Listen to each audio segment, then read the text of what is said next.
Philippines fighting COVID-19, contact tracing.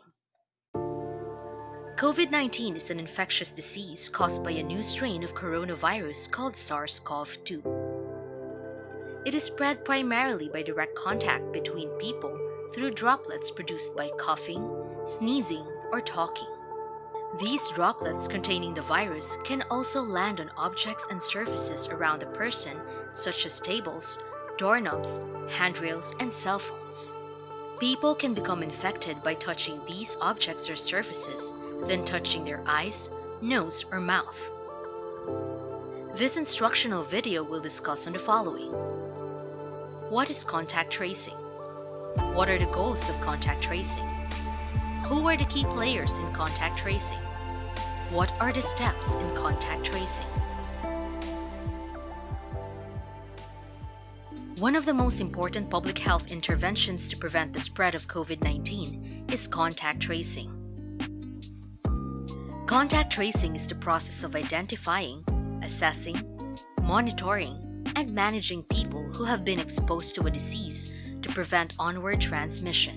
It is an essential public health tool to break the chains of transmission of COVID-19. It requires rapidly identifying persons who may have been exposed to COVID-19, advising for quarantine, and following them up daily for 14 days. In contact tracing, speed is the key. As soon as a case is identified, contact tracing can start. The goals of contact tracing are to interrupt ongoing transmission and reduce spread of an infection, identify the sources of infection and track the chains of transmission, alert close contacts to the possibility of infection and ensure timely management and monitoring. The key players in contact tracing in the local government units are the members of the Local Contact Tracing Team, or LCTT. The local contact tracing team is led by a city or municipal health officer with a city or municipal PNP chief as co-lead.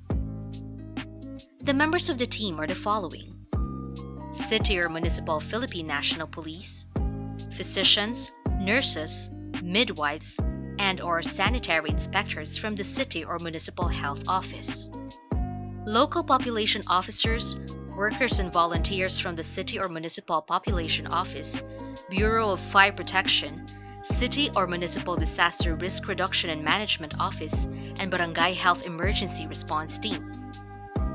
Other staff, individuals, or sectors who shall be designated or deputized by the team leaders.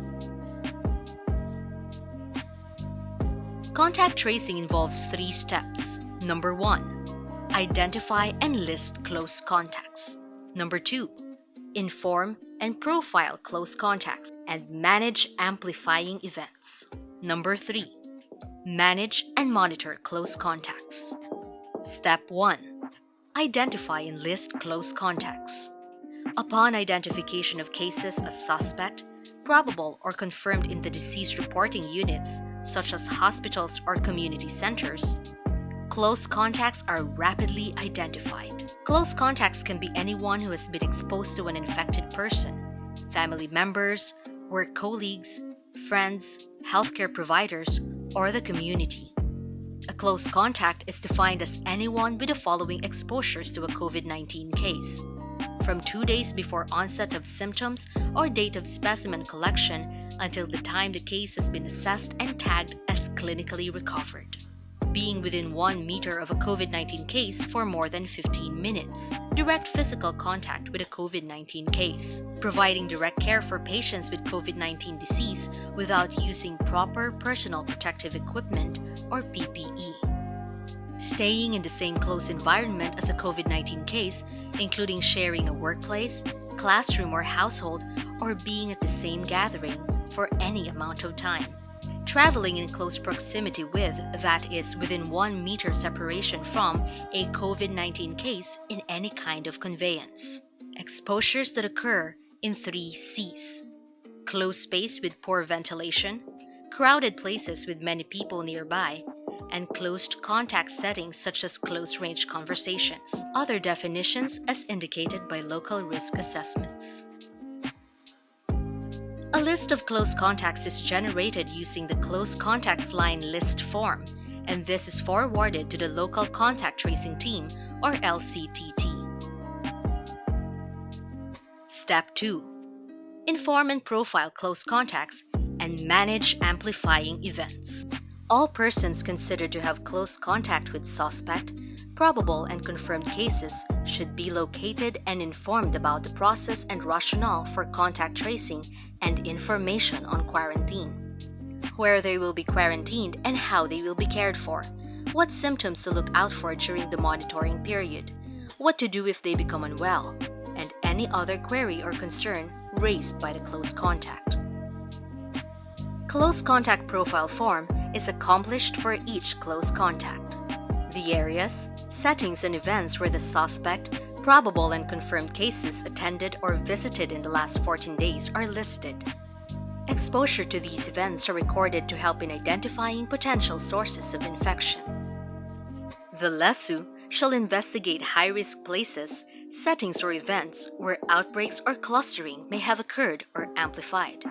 The LGU shall inform the public of such places, settings, and events and advise to close, stop, or restrict access to such areas.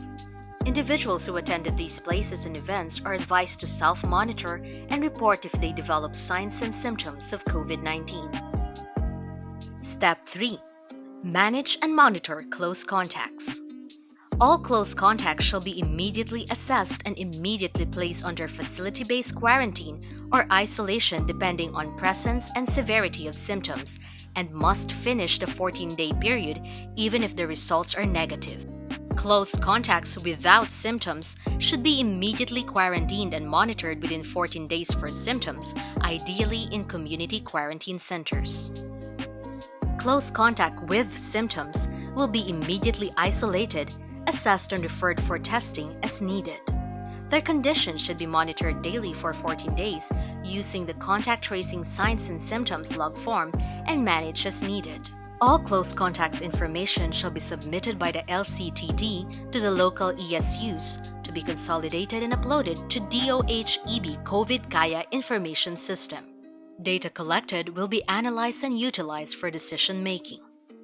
Remember that contact tracing in COVID-19 starts as soon as a suspect case is identified.